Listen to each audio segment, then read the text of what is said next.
A warm welcome to all of you tuning into the Dream Rise channel. Today, we're diving deep into a book that has shaped countless lives and continues to do so. Dale Carnegie's How to Win Friends and Influence People. This timeless classic isn't just a book. It's a treasure trove of wisdom, a guide that has been helping people navigate the maze of human relationships for over 8 decades. In a world where connections and interactions are more important than ever, this book holds the key to understanding and influencing those around us. It's particularly beneficial for leadership coaches, providing valuable insights into human behavior and effective communication. So, whether you're a seasoned coach or an aspiring one, or simply someone who's interested in enhancing their interpersonal skills, this book has something for you. Embark on this journey with us as we uncover the timeless wisdom of Dale Carnegie. Starting with the first principle, show genuine interest in others. This principle, while seemingly simple, is the cornerstone of building strong and lasting relationships.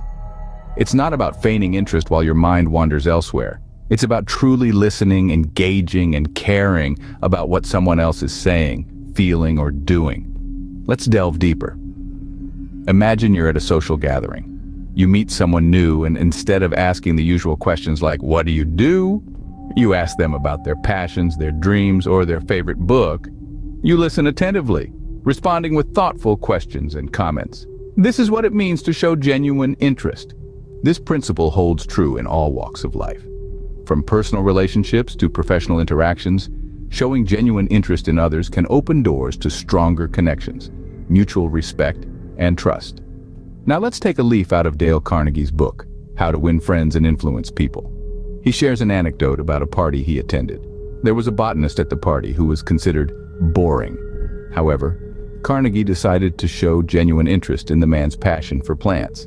He listened attentively as the botanist enthusiastically shared his knowledge. The result? The botanist declared Carnegie to be the most interesting person at the party. Interesting, isn't it? Carnegie didn't try to impress the botanist with his knowledge or achievements. He simply showed genuine interest in what the botanist had to say, and in doing so, he won the man's admiration and respect. This principle isn't about manipulation or insincerity. It's about understanding that every person you meet has something unique to share, something you can learn from. It's about giving people the gift of your attention, your respect, and your genuine interest. So the next time you meet someone, try this. Push aside your agenda, your thoughts, your judgments. Just listen, engage, and show genuine interest. You'll be surprised by the connections you can make, the friendships you can build, and the respect you can earn. Remember, the key to winning hearts is to show genuine interest and care. Moving on to the second principle, the power of a smile. Picture this. You're entering a room full of strangers. You're not quite sure how to navigate the crowd, but then you smile. It's a simple action, yet it carries an immense power. A smile is a universal language. It communicates warmth, openness, and positivity. It's an icebreaker, a tension diffuser, a mood lifter. When you smile, you're laying the groundwork for a positive environment. You're setting a tone that's inviting, that says, "I'm approachable, I'm open to communication." And this has a profound influence on people around you. They respond to your positivity. They mirror your smile. They open up to your approachability. A smile can be a catalyst for meaningful connections, for productive conversations, for impactful influence. Never underestimate its power. It's not just a curve that sets everything straight, it's a powerful tool that can open doors and hearts alike.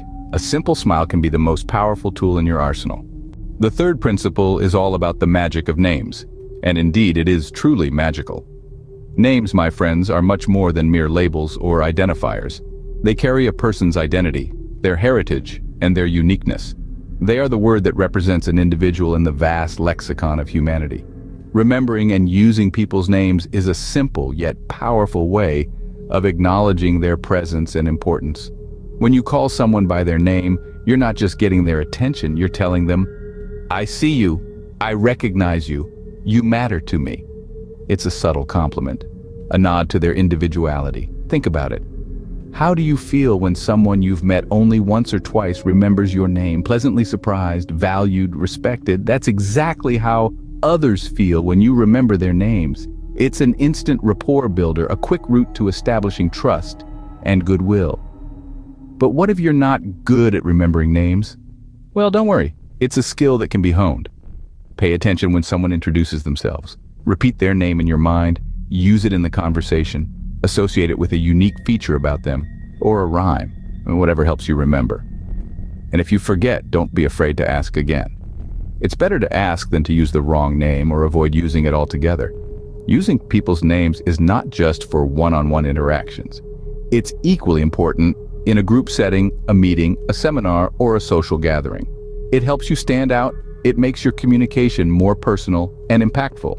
It shows that you respect each person's individuality and are committed to building meaningful relationships.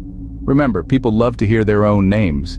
It's music to their ears, a symphony that sings of recognition and respect. It makes them feel seen, heard, and valued. So, make it a habit to remember and use people's names. It's a small effort that can yield big returns in your personal and professional life. In the words of Dale Carnegie, a person's name is, to that person, the sweetest and most important sound in any language. Scene script. Next up, the fourth principle. Encourage others to talk. We live in a world that's brimming with chatter, but how often do we truly listen? Not just hearing words, but truly understanding the emotions, experiences, and perspectives behind them. The fourth principle revolves around this very idea. It's about encouraging others to talk about themselves. You see, people are naturally inclined to express their thoughts, feelings, and experiences. It's a way for us to connect, to feel understood, and to validate our existence. When we encourage others to talk about themselves, we're offering them this platform of connection and understanding. But this isn't just about letting others talk, it's about active listening. It's about being fully present in the conversation, showing genuine interest, and responding in a way that indicates you're comprehending what's being shared. This is the key to fostering deeper connections and understanding people on a fundamental level. This principle might seem simple, but it carries profound implications. By encouraging others to express themselves, we're not just improving our interpersonal relationships, but we're also gaining insight into their perspectives. This could mean understanding their motivations, their fears, their dreams, or their values. Such understanding can be invaluable whether you're a leader trying to motivate a team, a salesperson trying to understand a customer's needs, or simply someone trying to strengthen their personal relationships. Remember, every person you meet is a library of experiences, a unique blend of thoughts and feelings. By encouraging them to talk about themselves, you're gaining access to this wealth of knowledge and perspective, and that can be a powerful tool in any social interaction. So the next time you find yourself in a conversation, take a step back from your own thoughts and encourage the other person to share theirs. Listen actively, respond thoughtfully, and watch how this simple act can transform your relationships and your understanding of those around you. Mastering the art of listening can be your stepping stone to success. Let's delve into the fifth principle, talk in terms of others' interests. This principle is all about shifting our focus from ourselves to the person we're interacting with. It's about understanding and acknowledging their interests, their passions, and their concerns. It's about engaging them in conversations that revolve around what matters to them, not just us. Now, why is this so important? Well, think about it.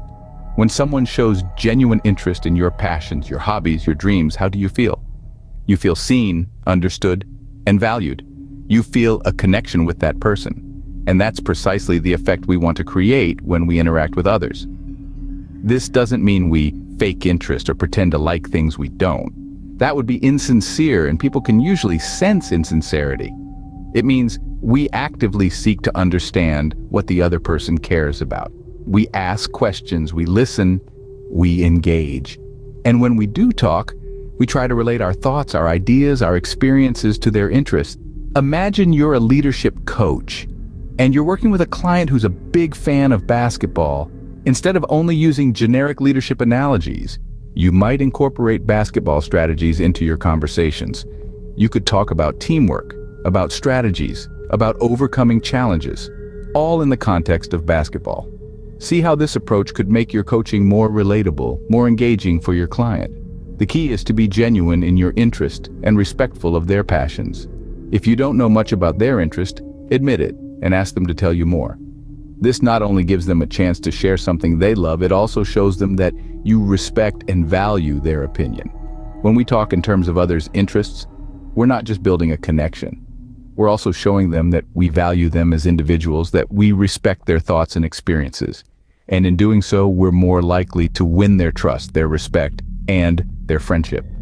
So let's remember, when we align our conversations with others' interests, we build bridges of understanding.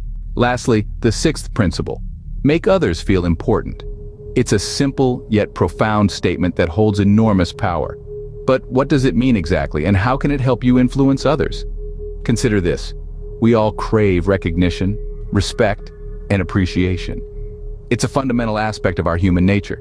We desire to feel significant, to know that we matter. When we make others feel important, we validate their existence, their contributions, and their unique qualities.